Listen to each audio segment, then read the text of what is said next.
Hey everyone, thanks for watching our YouTube channel. To stay up to date with the latest end times content, make sure to hit the subscribe button on YouTube right now. The clip you're about to watch is from our weekly Tipping Point show. To get the full show and other end times content from great teachers like Greg Laurie, Dr. Mark Hitchcock, and myself, join us as a member on endtimes.com for $7 a month. Enjoy this clip. I want to talk about Israel. I want to talk about the end times. That's what we do here on endtimes.com, is just talk about a lot of current event stuff. What's happening right now in Russia and the Ukraine.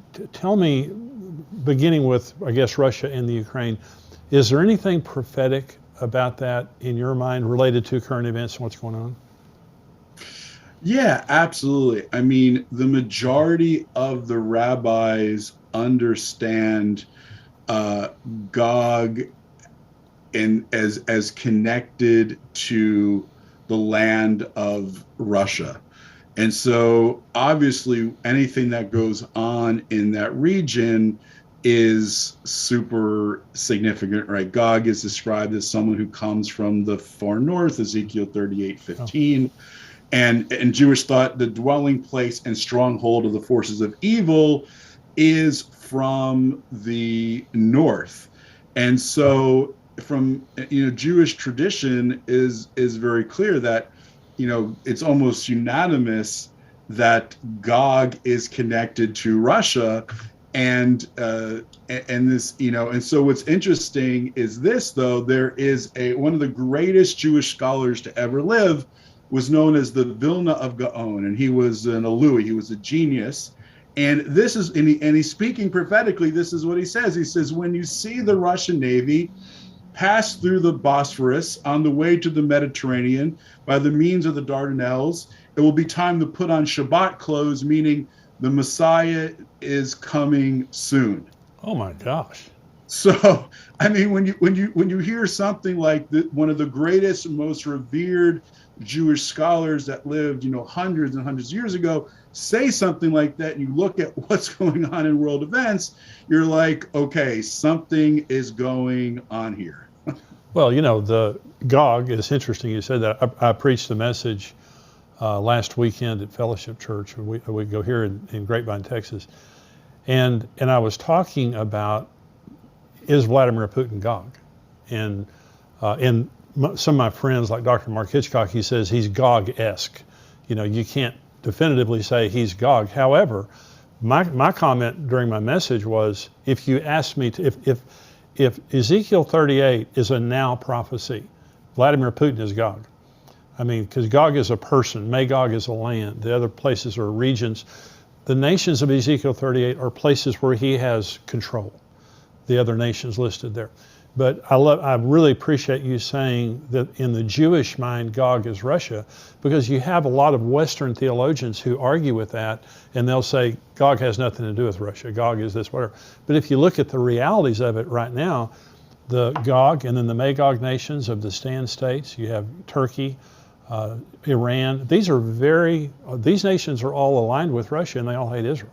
So yeah, and there's this old tradition, Jewish understanding that Meshech and Tubal were in Russia, somewhere located in Russia. And there was this Rabbi Ibn Shaprut, who said, he wrote a letter to this group of this nation called the Khazaria. And there's this whole nation that converted in what's now Russia or Eastern Europe to believe converted to Judaism. And he wrote to this leader of Khazaria, and calling him, and this is how he addressed him. He addressed him as the leader of Meshech and Tubal. Huh.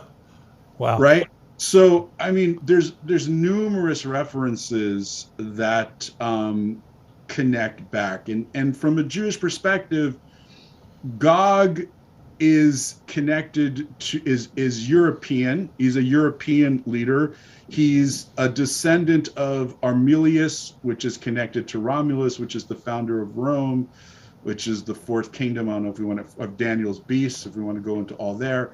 But he's so in Jewish tradition, he has to be kind of Western. He has to be a descendant of Esau and Edom. That's a whole nother interesting thing all the end time, all the 10 horns and the 11th horn mentioned in Daniel, all descendants of Edom and Esau.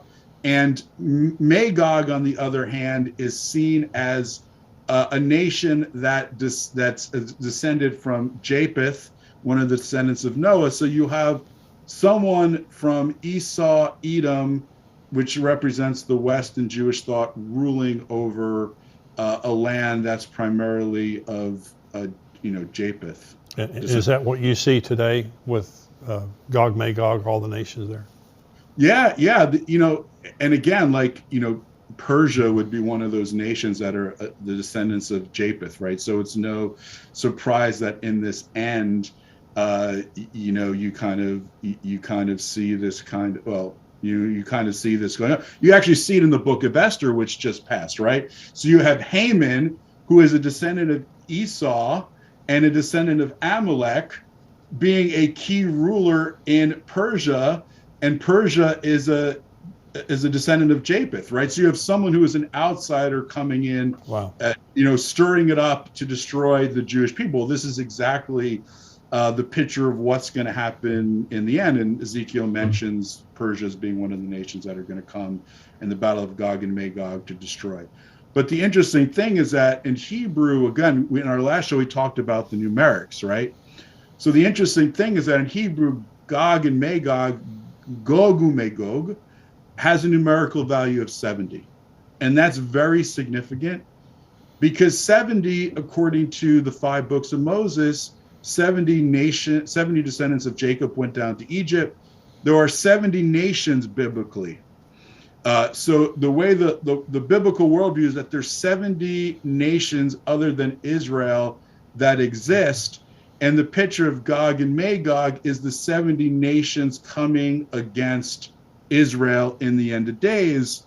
And this number 70 also ties back to the Tower of Babel, because when God confused the languages, he confused them into the 70 languages that become the 70 nations. Wow. And so this leader of Gog and Magog it's the same spirit and the same worldview as the Tower of Babel, that we're going to build in order to overthrow God, rebel against God, his plans and purposes. And that's the idea of what the thinking of these end times enemies. Well, that's exactly what you see happening right now. I want to thank you for watching this Tipping Point clip, and I want you to subscribe to the channel. I want you, if you're not a subscriber, go ahead and click subscribe there. And thank you for watching and subscribing. I want you to join our Tipping Point community at endtimes.com. For $7 a month, you can subscribe, and you have a 7-day free trial. So if you just want to check it out for 7 days, go on endtimes.com, check us out for 7 days, but I can promise you, you're going to love the content.